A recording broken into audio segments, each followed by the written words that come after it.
Hi friends, welcome back to my channel. ಇವತ್ತೊಂದು special ಆದ recipe.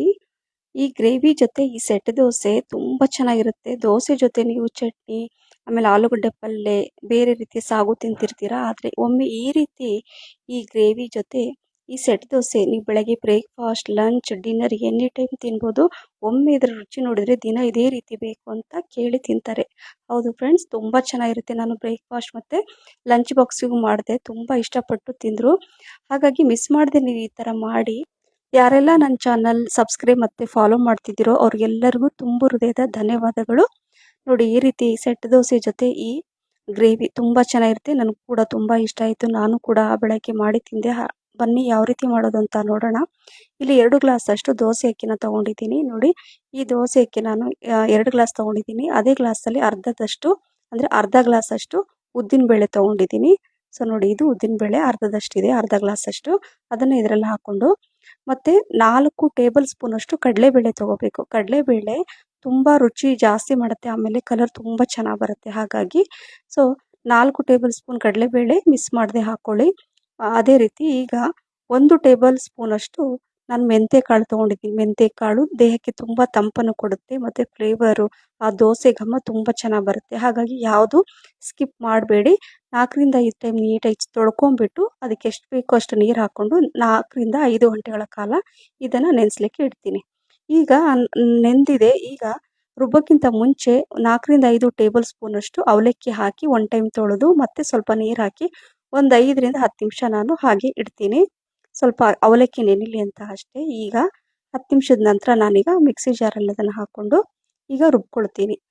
2 time ಮಾಡಿ ನಾನು ರುಬ್ಕೊಳ್ತೀನಿ. ಎಷ್ಟು ಬೇಕೋ ಅಷ್ಟು ಸ್ವಲ್ಪ ನೀರು ಹಾಕ್ಕೊಂಡು ಫೈನಾಗಿ ರುಬ್ಕೋಬೇಕು.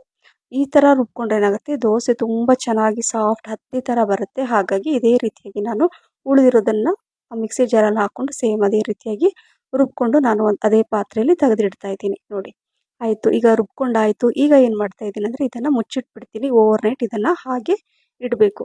ಈಗ ಬೆಳಗಿನ ಜಾವ ನಿಮಗೆ ತೋರಿಸ್ತೀನಿ. ನೋಡಿ, ಹಿಟ್ಟು ಎಷ್ಟು ಚೆನ್ನಾಗಿ ಹುದುಗು ಬಂದಿದೆ, ತುಂಬ ಚೆನ್ನಾಗಿ ಬಂದಿದೆ. ಸೊ ಹಾಗಾಗಿ ಯಾವುದು ಸ್ಕಿಪ್ ಮಾಡದೆ ನಾನು ಹೇಳಿದ ರೀತಿಯಲ್ಲಿ ಎಲ್ಲ ಹಾಕಿ ತುಂಬ ಚೆನ್ನಾಗಿ ಬರುತ್ತೆ. ಈಗ ಗ್ರೇವಿ ಮಾಡ್ಕೊಳ್ತೀನಿ. ಹೇಳಿದ್ನಲ್ಲ, ಸ್ವಲ್ಪ ಡಿಫ್ರೆಂಟ್ ಆದ ಈ mushroom gravy. Mushroom vitamin D ಇರುತ್ತೆ, ಆರೋಗ್ಯಕ್ಕೆ ತುಂಬಾ ಒಳ್ಳೆಯದು. ಸೊ ಈಗ ಈ ಪ್ಯಾಕಲ್ಲಿರೋ ಈ ಮಶ್ರೂಮನ್ನು ನಾನು ಒಂದು ಪಾತ್ರೆಯಲ್ಲಿ ಹಾಕ್ಕೊಂಡು 1 ಟೈಮ್ ಸ್ವಲ್ಪ ಉಪ್ಪು ನೀರೆಲ್ಲ ತೊಳ್ಕೊಂಡು ಮತ್ತು ಇದರಲ್ಲಿ ಸ್ವಲ್ಪ ನೀಟಾಗಿ 2-3 ಟೈಮ್ ನೀಟಾಗಿ ತೊಳ್ಕೊಬೇಕು. ಈಗ ನಾನು ತೊಳೆದಾದ ನಂತರ ಇದನ್ನು ಕಟ್ ಮಾಡ್ಕೊಳ್ತೀನಿ. ದೊಡ್ಡ ಸೈಜಲ್ಲಿ ಇದ್ದರೆ 4 ಭಾಗ ಮಾಡ್ಕೊಳ್ಳಿ. ಇಲ್ಲಿ ನನ್ನ ಸ್ವಲ್ಪ ಮೀಡಿಯಮ್ ಸೈಜ್ ಇದೆ ಇದು, ಹಾಗಾಗಿ ಮಿಡ್ಲಲ್ಲಿ ಕಟ್ ಮಾಡಿ ಅಂದರೆ 2 ಭಾಗ ಮಾಡ್ತಾ ಇದ್ದೀನಿ ಈ ರೀತಿ. ಆದರೆ ತುಂಬ ಸಣ್ಣಕ್ಕೆ ಮಾಡಿಕೊಂಡ್ರೆ ಏನಾಗುತ್ತೆ, ಮಶ್ರೂಮಲ್ಲಿ ನೀರಿನ ಅಂಶ ಇರುತ್ತೆ, ಹಾಗಾಗಿ ತುಂಬ ಮೆಲ್ಟ್ ಆಗಿಬಿಡುತ್ತೆ. ಹಾಗಾಗಿ ನಾನು ಈ ಥರ 2 ಭಾಗವಾಗಿ ಕಟ್ ಮಾಡ್ಕೊಳ್ತಾ ಇದ್ದೀನಿ ನೋಡಿ. ಸೊ ಅದೇ ರೀತಿ ಎಲ್ಲ ಮಶ್ರೂಮನ್ನು ಕಟ್ ಮಾಡಿ ಇಟ್ಕೊಳ್ತಿದ್ದೀನಿ. ಕೆಲವರು ಆಲೂಗಡ್ಡೆ ಪಲ್ಯ ಇಷ್ಟಪಡಲ್ಲ, ಹಾಗಾಗಿ ಅವರು ಈ ರೀತಿ ಮಿಸ್ ಮಾಡದೆ ಈ ಗ್ರೇವಿನ ಮಾಡಿ ಖಂಡಿತವಾಗ್ಲೂ ಇಷ್ಟ ಆಗುತ್ತೆ. ಈಗ ಕಟ್ ಮಾಡಿರುವಂತಹ ಮಶ್ರೂಮನ್ನು ಒಂದು ಪಾತ್ರೆಯಲ್ಲಿ ಹಾಕೊಳ್ತಾ ಇದ್ದೀನಿ.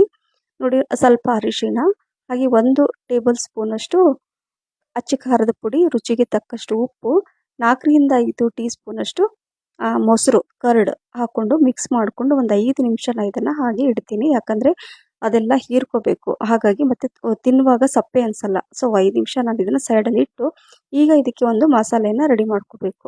ಸೊ ಇಲ್ಲಿ ನಾನು ಒಂದು ಚಾಪರನ್ನು ಸಹಾಯದಿಂದ ಮಾಡ್ಕೊಳ್ತಾ ಇದ್ದೀನಿ, ಅಥವಾ ನೀವು ಚಾಕುವಿಂದ ಕೂಡ ಕಟ್ ಮಾಡಿ ಮಾಡ್ಕೋಬೋದು. ಒಂದು ದೊಡ್ಡ ಗಾತ್ರದ ಈರುಳ್ಳಿ ತೊಗೊಂಡಿದ್ದೀನಿ. ಈರುಳ್ಳಿ ಸಿಪ್ಪೆ ತೆಗೆದು ನೀಟಾಗಿ ತೊಳೆದು ಈ ಚಾಪರಲ್ಲಿ ನಾನು ಹಾಕ್ಕೊಳ್ತಾ ಇದ್ದೀನಿ. ಇದರಲ್ಲಿ ನಾನು ಮತ್ತೇನೆಂದರೆ ಸ್ವಲ್ಪ ಶುಂಠಿ ಮತ್ತು ಬೆಳ್ಳುಳ್ಳಿ. ಶುಂಠಿ ಅಂದರೆ ಒಂದು 2ರಿಂದ 3 ಇಂಚಷ್ಟು ಇದೆ ಶುಂಠಿ.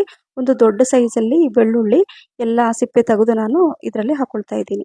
ಸೊ ಇದನ್ನು 3 ಒಂದೇ ಸಲ ನಾನು ಈ ಚಾಪರಲ್ಲಿ ಹಾಕ್ಕೊಂಡು ತರಿಯಾಗಿ ನಾನು ನೋಡಿ ತೋರಿಸ್ತೀನಿ ನಿಮಗೆ.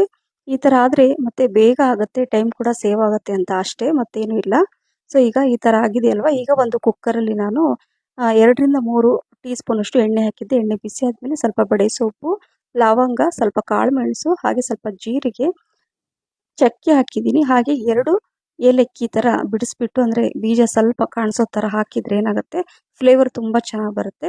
ಈಗ ಇದನ್ನು ಅಂದರೆ ಈರುಳ್ಳಿ, ಶುಂಠಿ, ಬೆಳ್ಳುಳ್ಳಿ ಇದೆ ಅಲ್ವಾ, ಸೊ ಅದನ್ನು ಇದರಲ್ಲಿ ಹಾಕ್ಕೊಳ್ತಾ ಇದ್ದೀನಿ. ಹಾಕ್ಕೊಂಡು ಸ್ವಲ್ಪ ಹಸಿ ವಾಸನೆ ಹೋಗೋ ತನಕ ಇದನ್ನು ಮಿಕ್ಸ್ ಮಾಡ್ಕೋಬೇಕು. ಅಷ್ಟರಲ್ಲಿ ಏನು ಮಾಡಬೇಕು ಅಂದರೆ ಅದನ್ನು ಸಿಮ್ಮಲ್ಲಿ ಇಟ್ಕೊಂಡು ನಾನು 2 ದೊಡ್ಡ ಗಾತ್ರದ ಟೊಮೆಟೊ ತೊಳೆದ್ಬಿಟ್ಟು ಇಟ್ಕೊಂಡಿದ್ದೆ, ಸೇಮ್ ಅದೇ ಚಾಪರಲ್ಲಿ ಹಾಕ್ಕೊಂಡು ಅದನ್ನು ಕೂಡ ಇದನ್ನು ಪೇಸ್ಟ್ ಥರ ಮಾಡ್ಕೊಳ್ತೀನಿ, ಅಷ್ಟೇ ಬೇಗ ಆಗುತ್ತೆ. ಸೊ ಈಗ ನೋಡಿ ಇದೇ ಥರ ಒಂದು 30 ಸೆಕೆಂಡಲ್ಲಿ ಆಗುತ್ತೆ. ಅಷ್ಟರಲ್ಲಿ ನಾನು ಅಲ್ಲಿ ಚೆಕ್ ಮಾಡ್ತಾನೆ ಈ ಕಡೆ ನಾನು ಈ ಪೇಸ್ಟ್ ಮಾಡ್ಕೊಳ್ತೀನಿ, ಟೊಮೆಟೊ ಪೇಸ್ಟನ್ನು. ಸೊ ಒಂದು 30 ಸೆಕೆಂಡ್ ಸಾಕು. ನೋಡಿ ಈ ರೀತಿಯಾಗಿ ಮಾಡ್ಕೊಳ್ತಾ ಇದ್ದೀನಿ. ಸೊ ಈಗ ಇದು ಆಗಿದೆ. ಈಗ ಇದನ್ನು ಸೈಡಲ್ಲಿ ಇಟ್ಟು, ಈಗ ಈ ಟೊಮೊಟೊ ಇದೆಯಲ್ವ, ಈಗ ಏನಂದರೆ ಈರುಳ್ಳಿ ಅಷ್ಟರಲ್ಲಿ ಕರೆಕ್ಟಾಗಿ ಹಸಿ ವಾಸನೆ ಹೋಗಿ ಅದು ಕೂಡ ಕುಕ್ ಆಗಿದೆ. ನೋಡಿ ಈ ಥರ ಆಗಿದೆ ಕರೆಕ್ಟಾಗಿ. ಸೊ ಈಗ ಏನು ಮಾಡಬೇಕಂದ್ರೆ ಈ ಟೊಮೊಟೊನ ಇದರಲ್ಲೇ ಹಾಕ್ಕೊಂಡು ಮಿಕ್ಸ್ ಮಾಡ್ಕೋಬೇಕು. 1 ನಿಮಿಷ ಚೆನ್ನಾಗಿ ಆ ಎಣ್ಣೆಯಲ್ಲಿ ಎಲ್ಲ ಹಸಿ ವಾಸನೆ ಹೋಗೋ ತನಕ ಇದನ್ನು ಮಿಕ್ಸ್ ಮಾಡಿಕೊಂಡು, ನಂತರ ಏನು ಮಾಡಬೇಕು ಅಂದರೆ 2.5 ಟೀ ಸ್ಪೂನಷ್ಟು ಅಚ್ಚ ಖಾರದ ಪುಡಿ, ಚಿಲ್ಲಿ ಪೌಡರ್, ಹಾಗೆ ಸಾಲ್ಟ್, ರುಚಿಗೆ ತಕ್ಕಷ್ಟು ಉಪ್ಪು ಹಾಕ್ಕೊಂಡು ಒಂದು ಸ್ವಲ್ಪ ಹೊತ್ತು, ಒಂದು 30 ಸೆಕೆಂಡ್ ಇದನ್ನ ಮಿಕ್ಸ್ ಮಾಡಿಕೊಂಡು, ನೋಡಿ ಈ ರೀತಿಯಾಗಿ ಒಂಥರ ಪೇಸ್ಟ್ ಥರ ಆಗುತ್ತೆ. ತುಂಬ ಚೆನ್ನಾಗಿರುತ್ತೆ ಈ ಥರ ಮಾಡಿದರೆ ಗ್ರೇವಿ. ಸೊ ಈಗ ಏನು ಮಾಡಬೇಕಂದ್ರೆ ಒಂದು ದೊಡ್ಡ ಕಪ್ಪಲ್ಲಿ ನಾನು ಈ ಹಸಿ ಬಟಾಣಿನ ತೆಗೆದ್ಬಿಟ್ಟು ಸ್ವಲ್ಪ ನೀರಲ್ಲಿ ಹಾಕಿ ಇಟ್ಟಿದ್ದೆ, ಅದನ್ನು ಇದರಲ್ಲಿ ಹಾಕ್ತಾ ಇದ್ದೀನಿ. ಹಸಿ ಬಟಾಣಿ ಹಾಕೊಳ್ಳೋದ್ರಿಂದ ಈ ಗ್ರೇವಿ ತುಂಬ ಚೆನ್ನಾಗಿರುತ್ತೆ.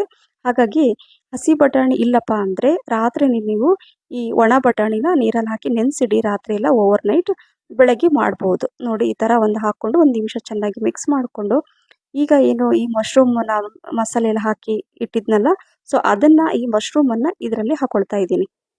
ಈಗ ನೀಟಾಗಿ ಮಿಕ್ಸ್ ಮಾಡಬೇಕು. ತಕ್ಷಣ ನೀರೆಲ್ಲ ಹಾಕೊಳಕ್ಕೆ ಹೋಗಬಾರ್ದು, ಯಾಕಂದರೆ ಮಶ್ರೂಮಲ್ಲಿ ನೀರಿನ ಅಂಶ ಇದೆ. ಹಾಗಾಗಿ ಮೊದಲು ಚೆನ್ನಾಗಿ ಮಿಕ್ಸ್ ಮಾಡಿಕೊಂಡು ಒಂದು 2-3 ನಿಮಿಷ ಅದು ತಂತಾನೆ ನೀರು ಬಿಟ್ಕೊಳಕ್ಕೆ ಸ್ಟಾರ್ಟ್ ಆಗುತ್ತೆ. ನೋಡಿ ಮೊದಲು ಹಾಕಿದಾಗ ಸ್ವಲ್ಪ ನೀರಿರಲಿಲ್ಲ, ಈಗ ನೋಡಿ ನೀರೆಲ್ಲ ಬಿಟ್ಕೊಂಡಿದೆ. ಈಗ 1 ಗ್ಲಾಸ್ ಅಷ್ಟು ನಾನು ನೀರನ್ನು ಹಾಕ್ಕೊಂಡು ಇದನ್ನು ಮಿಕ್ಸ್ ಮಾಡಿಕೊಂಡು, ಈಗ ಏನು ಮಾಡಬೇಕಂದ್ರೆ ಲಾಸ್ಟಲ್ಲಿ ಅರ್ಧ ಟೀ ಸ್ಪೂನಷ್ಟು ಗರಂ ಮಸಾಲ ಹಾಕ್ಕೋಬೇಕು. ಇದು ಹೋಮ್ ಮೇಡ್ ಗರಂ ಮಸಾಲ, ನಾನು ಮನೆಯಲ್ಲೇ ಮಾಡಿರುವಂತಹ ಗರಂ ಮಸಾಲ ಪುಡಿ. ಇದು ಆಲ್ರೆಡಿ ನಿಮಗೆ ಈ ವಿಡಿಯೋ ಶೇರ್ ಮಾಡಿದ್ದೀನಿ. ಈಗ ಸ್ವಲ್ಪ ಕೊತ್ತಂಬರಿ ಸೊಪ್ಪನ್ನು ತೊಳೆದ್ಬಿಟ್ಟು ಹೆಚ್ಚಿ ಇದರಲ್ಲಿ ಹಾಕ್ಕೋಬೇಕು. ಲಾಸ್ಟಲ್ಲಿ ಹಾಕ್ಕೊಂಡು ಮಿಕ್ಸ್ ಮಾಡಿಕೊಂಡು ಇದನ್ನು ಈಗ ಕುಕ್ಕರ್ ಲಿಡ್ಡನ್ನು ಕ್ಲೋಸ್ ಮಾಡಿ ಮೀಡಿಯಂ ಫ್ಲೇಮಲ್ಲಿ 2 ವಿಸಲ್ ಆದರೆ ಸಾಕು, ಮಶ್ರೂಮ್ ಬೇಗ ಕುಕ್ ಆಗುತ್ತೆ. ಸೊ 2 ವಿಸಲ್ ಆಗೋಷ್ಟೊತ್ತಿಗೆ ನಾವು ಬೇರೆ ಕೆಲಸಗಳನ್ನು ಕೂಡ ಮಾಡ್ಕೋಬೋದು ಅಲ್ವಾ. ಸೊ ಈಗ ಏನು ಮಾಡಬೇಕಂದ್ರೆ ಇದು 2 ವಿಸಲ್ ಆಗಿದೆ, ನೋಡಿ ತೋರಿಸ್ತೀನಿ. 2 ವಿಸಲ್ ಆದ ನಂತರ ಗ್ಯಾಸ್ ಫ್ಲೇಮನ್ನು ಆಫ್ ಮಾಡಿ ಇದನ್ನು ನಿಮಗೆ ತೋರಿಸ್ತೀನಿ. ಒಂದು 5 ನಿಮಿಷದ ನಂತರ ಕುಕ್ಕರ್ ಲಿಡ್ಡನ್ನು ಓಪನ್ ಮಾಡಿ, ತುಂಬ ಚೆನ್ನಾಗಿ ಬಂದಿದೆ. ರಿಯಲಿ ಫ್ರೆಂಡ್ಸ್, ನಿಮಗೆ ಈ ಮಶ್ರೂಮ್ ಇಷ್ಟೊಂದು ರುಚಿಯಾಗಿರುತ್ತೆ ಅಂತ ಅನಿಸುತ್ತೆ ಈ ಗ್ರೇವಿ. ಈ ರೀತಿ ಮಾಡಿ ಇದು ದೋಸೆ, ಆಮೇಲೆ ಪೂರಿ, ಚಪಾತಿ, ಅನ್ನಕ್ಕೆ ಎಲ್ಲದಕ್ಕೂ ಸೂಪರ್ ಆಗಿರುತ್ತೆ. ಸೊ ಮಶ್ರೂಮ್ ಗ್ರೇವಿ ರೆಡಿ ಆಯಿತು. ಈಗ ಈ ಹಿಟ್ಟಿದೆ ಅಲ್ವಾ, ದೋಸೆ ಹಿಟ್ಟಕ್ಕೆ ಸ್ವಲ್ಪ ಉಪ್ಪು ಹಾಕಿದ್ದೀನಿ, ರುಚಿಗೆ ತಕ್ಕಷ್ಟು ಉಪ್ಪನ್ನು ಹಾಕ್ಕೊಂಡು ಮಿಕ್ಸ್ ಮಾಡ್ಕೋಬೇಕು. ಬೇಕಂದರೆ ಇದರಲ್ಲಿ ಸ್ವಲ್ಪ 1 ಚಿಟಿಕೆಯಷ್ಟು ಕುಕ್ಕಿಂಗ್ ಸೋಡಾ ಹಾಕಿ, ಕುಕ್ಕಿಂಗ್ ಸೋಡಾ ಬೇಡ ಅಂದರೆ ಅವಾಯ್ಡ್ ಮಾಡಿ. ಸ್ವಲ್ಪ ಗಟ್ಟಿ ಅನಿಸೋ ಸ್ವಲ್ಪ ನೀರು ಕೂಡ ಹಾಕಿದ್ದೀನಿ. ಈಗ ಕಾದಿರೋ ಹಂಚಲ್ಲಿ ನಾನು ನೋಡಿ ಈ ಥರ ಹಾಕಿದ್ದೀನಿ. ಸೆಟ್ ದೋಸೆ ಅಂತ ಹೇಳಿದ್ನಲ್ವಾ, ಇದನ್ನು 2 ಕಡೆ ಆದರೂ ಬೇಯಿಸ್ಕೋಬೋದು ಅಥವಾ ಒಂದು ಸೈಡ್ ಆದರೂ ಬೇಯಿಸ್ಕೋಬೋದು. ತುಂಬ ಚೆನ್ನಾಗಿರುತ್ತೆ ಈ ಸೆಟ್ ದೋಸೆ. ಬೆಳಗ್ಗೆ, ಮಧ್ಯಾಹ್ನ, ರಾತ್ರಿ ಕೂಡ ನೀವು ಬೆಳಗ್ಗೆ ಮಾಡಿಟ್ರೆ ತುಂಬಾ ಸಾಫ್ಟ್ ಇರುತ್ತೆ, ಹತ್ತಿ ಥರ ಇರುತ್ತೆ ಈ ದೋಸೆ. ಹಾಗಾಗಿ ಮಿಸ್ ಮಾಡದೆ ನಾನು ತೋರಿಸಿದ ರೀತಿಯಲ್ಲಿ ನೀವು ಮಾಡಿ ನೋಡಿ. ಇದೇ ರೀತಿ ನಾನು ಎಲ್ಲ ಸೆಟ್ ದೋಸೆನ ಮಾಡಿ ಇಟ್ಕೊಂಡಿದ್ದೀನಿ. ತುಂಬ ಚೆನ್ನಾಗಿ ಬಂದಿದೆ ಕಲರ್ ನೋಡಿ ಅಲ್ವಾ.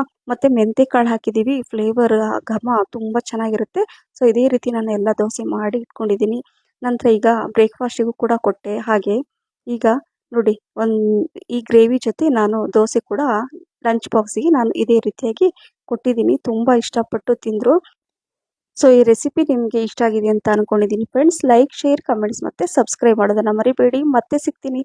Thank you for watching. Bye.